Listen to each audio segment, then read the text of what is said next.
Ini saya sering bilang kepada guru-guru kami di Tajwid Mufid. Jangan hanya belajar tentang ilmu tajwid, kemudian antum jadi dalam tanda kutip spesialis tajwid. Lalu ketika ditanya tentang sujud sahwi nggak paham, karena orang butuh tentang sholat.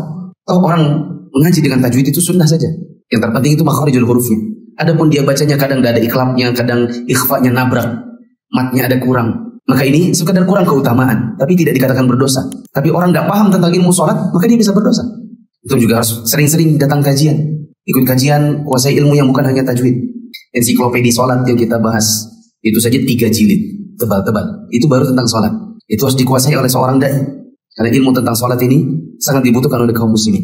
Bisa jadi suatu hari dia ditanya oleh peserta tajwidnya, lagi halakoh tajwid, sudah belajar ikhfa, izhar dan lain-lain. Kemudian sesi istirahat, muridnya bertanya, "Muallim, saya mau tanya.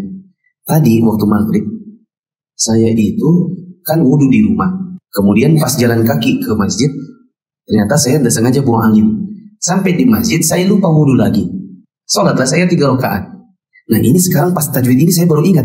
Ini sholat maghrib saya harus ulang enggak ya? Apakah tidak mungkin pertanyaan berkembang bukan hanya di soal izhar, ikhlas, ikhfa, lalu kemudian ternyata orang bertanya tentang fikih? Mungkin enggak? Lalu bagaimana kalau orang bilang, enggak, saya cukup dengan yang penting ngerti tajwid. Tapi saya tidak usah lah belajar kalau sholat. Saya suruh aja nanti tanya sama ustadz yang lain. Enggak bisa. Apalagi masalahnya ternyata dasar tentang toharoh. Bahwa sholat itu dikerjakan tanpa toharoh. Sah atau tidak? Kalau kita kembali pertanyaan tadi. Harus diulang atau tidak? Apa dalilnya? Jadi muallimnya juga. Oh, antum harus ulang lagi. Apa dalilnya muallim? Apa ya? Kalau antum pikir dulu nggak apa-apa. Tunggu dulu, saya pikir dulu. Apa ya? Kadang-kadang kita ini kayak komputer ini kan butuh dulu dibuka foldernya. Apa? Siapa yang tahu dapat hadiah? Parfum. Karena wudu adalah syarat sah sholat. Saya bertanya dalil. Apa dalil?